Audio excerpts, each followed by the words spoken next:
António acordou naquela manhã de terça-feira em Lisboa, com o peso familiar da solidão pressionando o peito como uma pedra do Tejo. A casa em Alfama, outrora cheia de risos e discussões acaloradas com Maria, sua ex-mulher, agora ecoava apenas os passos apressados dele e de Pedro, o filho de 7 anos. Maria o havia deixado há 6 meses, não por um desentendimento simples, mas por uma traição que ainda ardia como sal em ferida aberta. Ela o trocara por Rui, o chefe dela na firma de advocacia, um homem casado, ambicioso, que prometia viagens e luxos que António, como gerente de projetos numa construtora modesta, nunca poderia oferecer. A separação fora um processo doloroso nos tribunais portugueses, com custódia partilhada que deixava Pedro confuso e António consumido por uma raiva muda, uma LNG que ele cultivava como uma arma afiada, esperando o momento certo para golpear. Enquanto Pedro se vestia no quarto, António preparou o lanche do filho às pressas, um sanduíche de presunto seco em pão amanhecido, uma maçã amassada e um sumo de caixa. A lancheira velha, com desenhos desbotados de heróis, era um lembrete da vida que desmoronara. Pai, estamos atrasados de novo, murmurou Pedro, com aquela voz pequena que carregava o eco da ausência materna. António sentiu uma pontada no peito, a culpa de não ser suficiente, de falhar em ser mãe e pai ao mesmo tempo. Eles saíram correndo para a escola básica do Bairro Alto, onde o trânsito caótico de Lisboa os atrasou ainda mais. Ao deixar Pedro no portão, entre famílias que pareciam intactas, António pegou a lancheira do banco do carro e entregou-a ao filho, sem notar o erro fatal que cometera. No escritório, durante a pausa para o almoço, António abriu o que pensava ser o lanche de Pedro.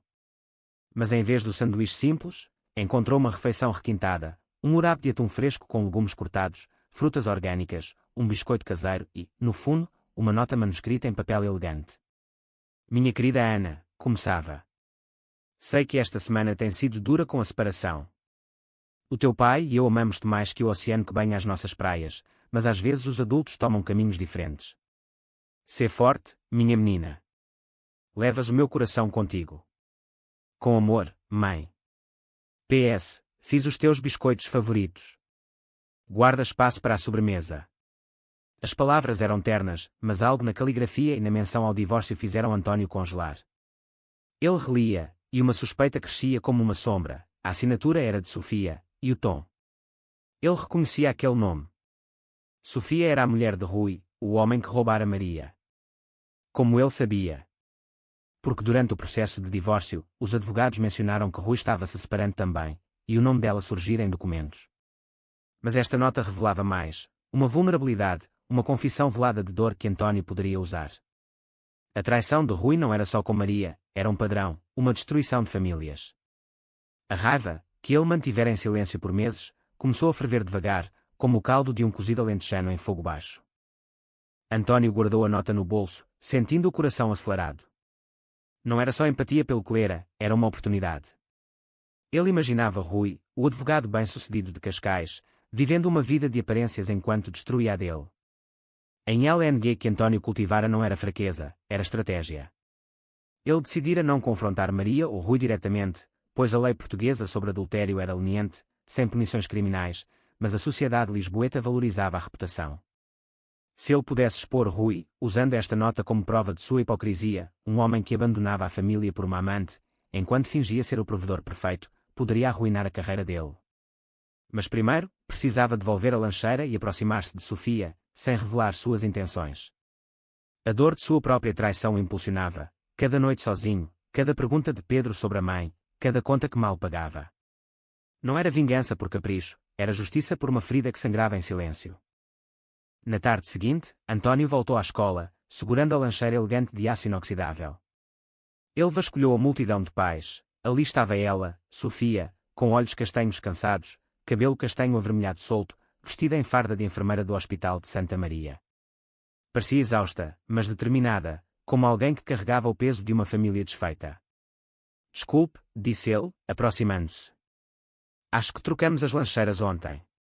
Eu sou António, pai de Pedro. Sofia piscou, surpresa, e trocou as lancheiras. Sou Sofia, mãe de Ana. Obrigada por devolver. A Ana partilhou o lanche dela com o teu filho, disse que foi divertido. António sorriu, mas por dentro, a tensão crescia. Ele notou o anel de casamento ausente, o olhar distante dela. Vi a nota, confessou ele, baixando a voz como se partilhasse um segredo. Desculpe, foi acidental. mas... Tu como? Estou a passar pelo mesmo. Sofia corou, mas algo em seus olhos suavizou. É difícil, não é? O Rui. Ele mudou. Queria mais aventura, menos responsabilidades. O nome, Rui, confirmou tudo. António sentiu um nó na garganta, a confirmação da traição dupla. Rui não só roubara Maria, mas abandonara Sofia e Ana por ela.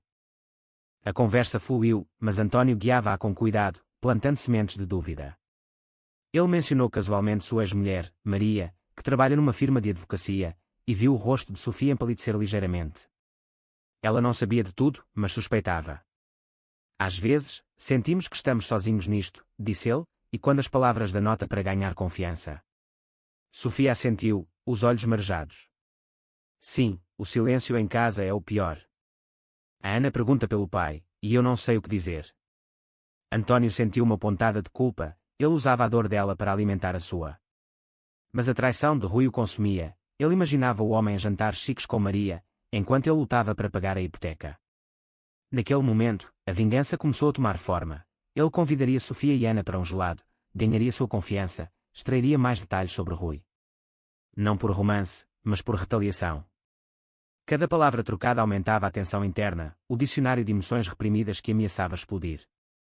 Os dias seguintes viraram um jogo de xadrez psicológico. António e Sofia encontravam-se, por acaso, na escola, depois com as crianças no Parque Eduardo VII. Pedro e Ana brincavam juntos, inocentes, enquanto António sondava. O teu ex é advogado, certo? Deve ser estressante, com viagens constantes. Sofia abriu-se aos poucos, revelando o padrão de Rui, ausências, mentiras, uma amante que ela descobrira por e-mails. Ele dizia que era trabalho, mas era ela. Maria, acho que se chama. A confirmação veio como um soco. António manteve o silêncio, mas por dentro, a raiva densa como o nevoeiro do Douro crescia. Ele começou a planejar, usaria a nota e as confissões de Sofia para expor Rui publicamente, talvez num post anónimo nas redes sociais ou numa denúncia à ordem dos advogados, alegando conflito de interesses em casos familiares. Mas a proximidade com Sofia complicava tudo. Ela era gentil, uma enfermeira dedicada que trabalhava turnos exaustivos para sustentar Ana, e sua dor espelhava a dele. António via nela o reflexo de sua própria vulnerabilidade, em LNG que ambos carregavam, o medo de que os filhos pagassem o preço da traição alheia. Uma noite, após um jantar improvisado na casa de Sofia em Belém, pastéis de nata e conversa sobre a vida, a tensão explodiu. As crianças dormiam no sofá, e Sofia confessou, António, sinto-me traída todos os dias. O Rui levou tudo, a confiança, a estabilidade. Queria vingança, mas o que ganho? Mais dor para a Ana. António, impulsionado pela própria ferida, revelou parte da verdade, a minha Maria. Ela é a amante dele. Ele destruiu as nossas famílias. Sofia ficou pálida, as lágrimas caindo em silêncio. Meu Deus! Eu suspeitava, mas ouvir assim. A raiva compartilhada os uniu num abraço tenso, mas António via nisso uma ferramenta. Ele a convenceu a partilhar e-mails antigos de Rui, provas de infidelidade que poderiam arruinar sua reputação. Vamos fazer justiça, sussurrou ele, mas no fundo, era vingança pura, impulsionada pelo trauma de ser abandonado, de ver Pedro chorar à noite. A trama avançou devagar, com drama acumulando como nuvens de tempestade. António usou as informações para contactar anonimamente o escritório de Rui, insinuando irregularidades éticas. Em Portugal, advogados podiam ser suspensos por conduta imprópria. Sofia hesitava, sua consciência pesada. E se isto magoar mais as crianças? O preço da vingança é alto, António. Mas ele, cego pela dor, prosseguia. Em LNG entre eles crescia, cheia de segredos não ditos. Pedro notava, pai, porque estás sempre zangado? A pergunta cortava como uma faca, lembrando do custo psicológico, noites insones, ansiedade que o fazia falhar no trabalho, uma depressão que ele negava. O clímax veio num confronto inesperado. Rui, alertado por rumores, apareceu na escola, furioso. Quem está espalhando mentiras sobre mim? Gritou para Sofia, ignorando as crianças. António interveio, a raiva borbulhando, fui eu. Pagas pelo que fizeste às nossas famílias. A cena explodiu em acusações, Rui defendeu-se, chamando António de invejoso, Sofia chorava, revelando a nota que dera o pontapé inicial. Pedro e Ana assistiam aterrorizados, o trauma gravando-se neles. A polícia foi chamada por uma briga pública, mas sem agressão física, terminou em advertências. Rui perdeu clientes, sua carreira abalada, mas o preço para António foi maior. Pedro distanciou-se, magoado pela vingança do pai que o fez sentir mais sozinho. Sofia afastou-se, arrependida. A traição dele era má, mas a nossa vingança envenenou tudo. Meses depois, António sentava-se sozinho no cais do Tejo, refletindo no custo. A vingança não curara a ferida, ampliara-a, deixando cicatrizes na psique de todos. Ele aprendera que o silêncio da dor era preferível ao barulho da retaliação, mas tarde demais. Pedro visitava Maria mais, Ana evitava o pai, e Sofia reconstruía sozinha. A traição inicial de Rui palidecia ante o preço das escolhas de António, uma lição amarga sobre como a busca por justiça podia destruir o que restava de humanidade.